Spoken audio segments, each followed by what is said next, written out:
प्रेम पूर्वक भोजन किया करो, चबा चबा कर खाया करो और खाने के बाद थोड़ा सा आधा घंटे तक पानी मत पिया करो। और खाने में बहुत विवेक किया करो। शाम को खीरा मत खाओ, मूली मत खाओ शाम को, गाजर मत खाओ शाम को, सलाद मत खाओ शाम को।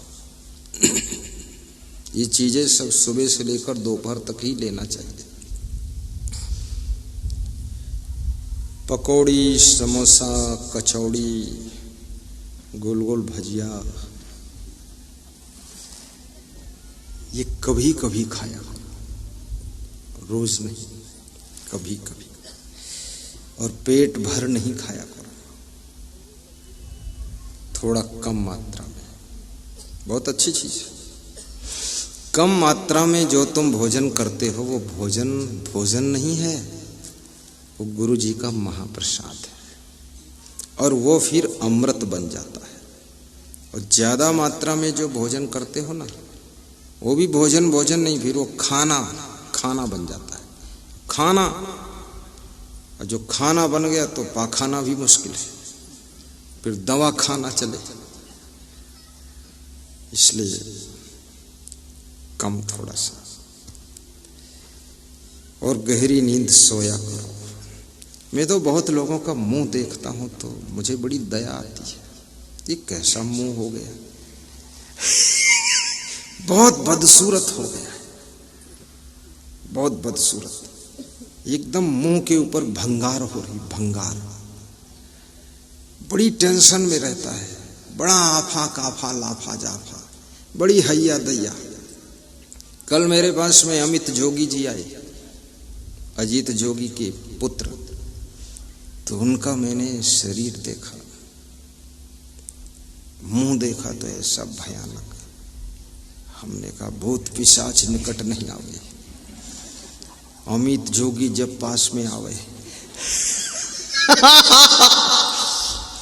तो इसको मैंने यही गुरु मंत्र दिया कि आधा घंटे व्यायाम करो, योगा करो। पूरा फैल गया। शरीर का सुडौल होना भी जरूरी है, हष्ट पुष्ट तंदुरुस्त होना जरूरी है। बहुत सुखड़ा होना भी ठीक नहीं है और बहुत हाथी हाथनी होना भी ठीक नहीं है। एक गुजरात का पति बोल रहा था मेरे से, मैं तो शादी करके पत्नी लाया था, न तो फिर क्या हुआ? बोले वो तो 2-4 साल में ही हथनी हो गई। हमने कहा ये कोई कम डेवलपमेंट हुआ है, पत्नी से हथनी हो गई। अरे बोले वो तो उठ ही नहीं पाती है। हमने कहा कितना वजन है? बोले 1.5 कुंटल। हमने कहा तो तुम उठाया करो। अरे बोले मैं तो 50 किलो से ज्यादा उठा नहीं पाता हूँ। तो हमने कहा बेटे को लगा लो। बोले दोनों मिलकर नहीं उठा पाते, 1 कुंटल ही उठा सकते। अरे हमने कहा लेबर लगाओ, फिर क्या करोगे? या क्रेन मंगाओ, अब हथनी ढोना है क्या कर। ये क्या लफड़ा बनाया है। शरीर जब बहुत भारी होने लग जाए, पेट निकलने लग जाए, बड़ी चिंता का विषय है। पेट निकल गया, बस वहीं से बदसूरत हो जाओगे फिर। और जितना ज्यादा तुम सोचोगे, आपकी शक्ल बिगड़ती चली जाएगी। और गहरी नींद नहीं सोओगे, आपके मुखमंडल की सुंदरता खोती चली जाएगी, चमक खत्म हो जाएगी। अरे किसकी चिंता करते हो? क्या लेना देना इस संसार में? ज्यादा बताओ हमको।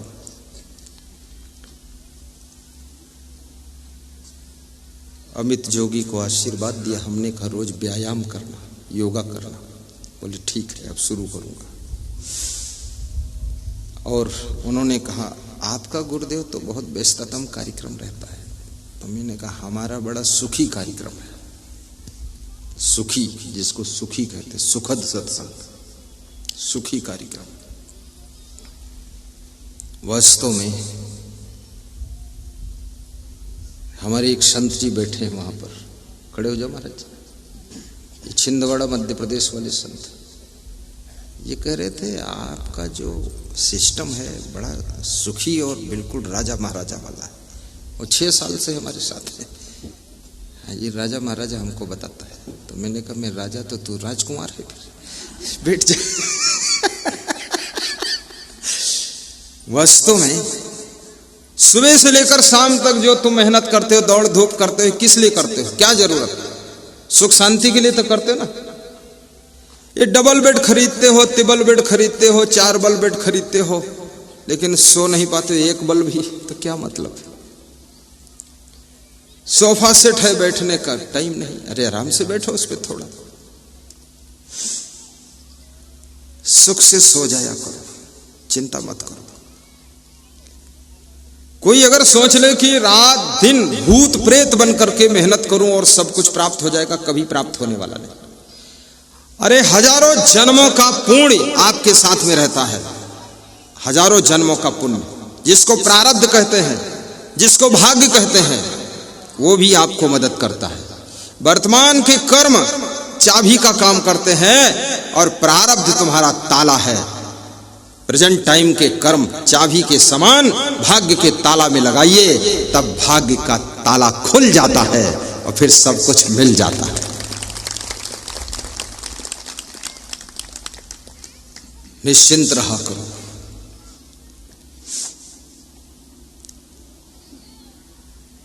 सबसे कम मेहनत करने वाला संत मैं हूं, सबसे कम, और सबसे सुखद जीवन रखता हूं। बस समझ मैं अपने संत भंडारी को भी बोल देता हूं, लेट हो रहा है तो रोटी ले आना और 1 टमाटर ले आना, नमक मेरे पास है, चक्कू मेरे पास है, और काट दूंगा चक्कू से टमाटर को और डाल दूंगा नमक और रोटी डुबा कर खा लूंगा। फालतू लफड़ा मत करना। 27 व्यंजन, हाँ, संतोष भी रखना चाहिए। वास्तव में जिसको सुख पाने का अंदाज मिल गया, इस संसार में ना दुख है ना सुख है। तुम्हारे पास अगर समझदारी है तो सुख ही सुख है, और ना समझी भरी हुई है तो सब दुख ही दुख है। तो कबीर साहिब से किसी भक्त ने पूछा है कि आपने दुनिया में क्या देखा है? यही प्रश्न था ना। प्रश्न में ही 1 घंटा हो गया, अब उत्तर में देखो कितना टाइम लगता है। प्रश्न में ही प्रवचन शुरू हो जाता है, प्रवचन सब ओवरफ्लो भरा हुआ है। हाँ, तो कबीर साहब कहते हैं, दुनिया में मैंने देखा है, तन धरि सुखिया काहू न देखा। ये कबीर साहब की परिभाषा है। शरीर को धारण करने के बाद किसी को मैंने सुखी नहीं देखा। कोई ना कोई दुख है, शरीर में बीमारी का दुख है, परिवार में कलह कलेश का दुख है, रिश्तेदारों की तरफ से दुख है, अधिकारी कर्मचारी की ओर से दुख है, पड़ोसी की ओर से दुख है, चोर चंडाल की ओर से दुख है, बेईमानों की ओर से दुख है, भाई से दुख है, पत्नी से दुख है, पिता से दुख है, माँ से दुख है, कोई ना कोई दुख है। तो कबीर साहब कहते हैं, तन धरि सुखिया काहू न देखा, जो देखा सो दुखिया। जिसको देखा उसको दुखी देखा। तो पूछने वाले ने फिर तर्क किया कि जब सबको आपने दुखी देखा तो केवल इंडिया वालों को देखा कि विदेश में भी देखा? कबीर साहब विदेश तो गए नहीं थे, भारत देश में भी सभी प्रदेशों में नहीं गए थे, फिर भी कई प्रदेश में गए थे। और कबीर साहब ने लिखा है कि देश विदेश से हो फिरा, तो हो सकता विदेश भी गए हो, अपने क्या पता।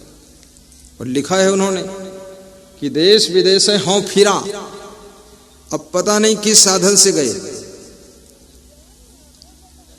वो साधु बता रहा पैदल है, ये लगता साधन चला था कमंडली।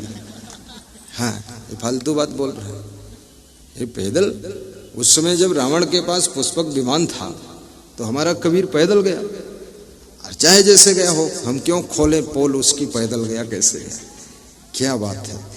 तो कबीर साहब कैसे गए, जैसे गए तैसे गए वो जाने, पर उन्होंने ये कहा है कि देश विदेश हों फिर गांव गांव की खोर। खोर माने गली होता है, गांव गांव की गलियों में गया हूं, गली गली भ्रमण किया हूं और देश विदेश में भ्रमण किया हूं, कोई नहीं जानता है कबीर साहब ने कितनी मेहनत किया है देश विदेश घूमना। अभी वाहन से घूमो तो भी थकान आती है बताते हैं। उस युग में क्या डेवलप हुआ होगा पता नहीं। खैर बैलगाड़ी तो थी ही पहले से ही, लेकिन कबीर साहब कहते हैं उदय अस्त की बात कहता हूं, सबका किया विवेक।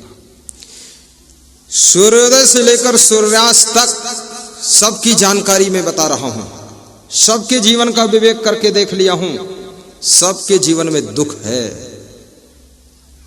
तो फिर पूछने वाले ने कहा क्या गृहस्थ दुखी है कि साधु दुखी? बोले दोनों दुखी। कबीर साहब ने दोनों को समेट लिया। बाटे बाटे सब कोई दुखिया, क्या गिरही बैरागी। गृहस्थ भी दुखी है, साधु भी दुखी बैरागी। क्यों दुखी है? क्योंकि जिस साधु को ठीक से आत्मज्ञान नहीं है और जिस साधु का वैराग्य और आचरण ठीक नहीं है, मन ठीक नहीं है, वो साधु भी दुखी रहेगा। और जिस गृहस्थ के अंदर नियम संयम नहीं है, विवेक नहीं है, संतोष नहीं है, सहनशीलता नहीं है, सद्गुण सदाचार नहीं है, जिस गृहस्थ के पास भक्ति भावना नहीं है, धर्म मर्यादा नहीं है, वो गृहस्थ भी दुखी रहेगा। सब दुखी रहेंगे। क्या गिरही बैरागी। जोगी जंगम ते अत दुखिया, तापस के दुख दूना। जो पहाड़ों में बैठकर तपस्या कर रहे हैं जंगलों में, उनके जीवन में तो दुगुना दुख है, वो बहुत ज्यादा दुखी है। योगी लोग भी दुखी है, जंगम जो घूमते फिरते रहते साधु संत वो भी दुखी। कबीर साहब ने सबको समेट लिया। तो फिर पूछने वाले ने एक बड़ी बात पूछी, फिर सुखी कैसे हुआ जा सकता है? चलो साहब, ये कबीर साहब का सिद्धांत ढूंढो कि सुखी कैसे हुआ जा सकता है। सुखी तो कबीर साहब ने बताया कि सदगुरु मिले बहुत सुख लहिए, सदगुरु शब्द सुधारे। कहें कबीर ते सदा सुखी है, जे यह पद ही विचारे। साहेब कहते हैं अगर सदगुरु मिल जाए तो बहुत सुख मिल सकता है। और सदगुरु का मिलन बाह्य मिलन ना हो, आंतरिक मिलन होना चाहिए। अस्थूल मिलन ना हो, सूक्ष्म मिलन होना चाहिए। तन का मिलन केवल ना हो, मन का मिलन होना चाहिए। सदगुरु मिले बहुत सुख लहिए, सदगुरु शब्द सुधारे। शब्द सुधारे के दो अर्थ हैं कि सदगुरु अपने ज्ञान के शब्दों के द्वारा हमारी जिंदगी को सुधार देते हैं और जिंदगी सुधरते ही सुख का जन्म हो जाता है। जिंदगी बिगड़ती है, दुख पैदा होता है, और जिंदगी सुधरती है तो सुख पैदा होता है। सदगुरु के ज्ञान के शब्द हमारे तन मन वचन का सुधार करते हैं, तब हमारे जीवन में सुख पैदा हो जाता है। सदगुरु शब्द सुधार।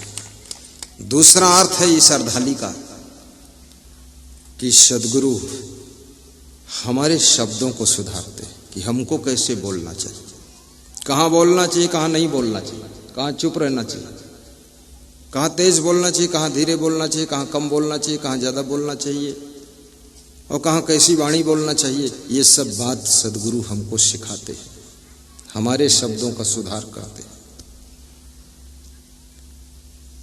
एक बूढ़ा आदमी अपने घर के बाहर बरामदे में बैठा हुआ कबीर की वाणी को पढ़ रहा था। उसके घर मेरी पधरौनी थी, मैं गया, उठकर उसने प्रणाम किया। बेटे बहुओं ने सब पधरौनी का इंतजाम किया। तो बेटे बहुओं ने कहा कि हमारे पिताजी को थोड़ा समझा दो आप। हमने कहा क्या समझाना है? बोले इतना ज्यादा सुधर गए हैं कि अब किसी को डांटते ही नहीं, किसी को कुछ कहते ही नहीं। तो हमने बुलाया, इधर आओ भगत जी। क्यों भगत जी अब कोई कुछ नहीं कहते? बोले खूब डांट कर देख चुका हूं, पूरा घर दुश्मन बन गया मेरा। बोले सबको इतना सुधार सुधार के थक गया, कोई सुधरा नहीं, तो अब खुद को सुधारा हूं तब भी ये दुखी है। ये कहते इतना क्यों सुधर गए? थोड़ा तो डांटो। तुम ज्यादा सुधर जाओ तो भी तुम्हारे घर वालों को चिंता हो जाती है कि इतना सुधरने क्या काम, थोड़ा तो गड़बड़ रहना चाहिए। और पूरा बिगड़ जाओ तो भी घर वालों को टेंशन है। और कबीर साहब कहते हैं वाणी का सुधार, शरीर के कर्मों का सुधार और मन का सुधार, तीन मेन चीज है आपके पास, तन मन वाणी। तन थिर मन थिर वचन थिर सुरत निरथिर होए, कहे कबीर वह पलक ही कलब बराबर होए। तीन बातों पर कबीर साहब ने जोर दिया है कि यदि आपका तन स्थिर हो जाए, मन स्थिर हो जाए और वाणी स्थिर हो जाए। स्थिर होने का अर्थ क्या है? रुक जाना। स्थिर होने का मतलब स्थिर माने स्टॉप, स्टॉप माने रुकना। रुकने का अर्थ क्या है? बोलो ही मत, शरीर को हिलाओ डुलाओ मत, मन में कुछ सोचो मत, ये अर्थ नहीं है। ये अर्थ इसका नहीं। रुकने का अर्थ ये है, स्थिर होने का अर्थ ये है कि आपका शरीर अब गलत कर्मों के लिए रुक गया है, अच्छे कर्मों के लिए ही कार्य कर रहा है। ये है तंथिर होना। शरीर के तीन अवगुण होते हैं, चोरी, हिंसा और व्यभिचार।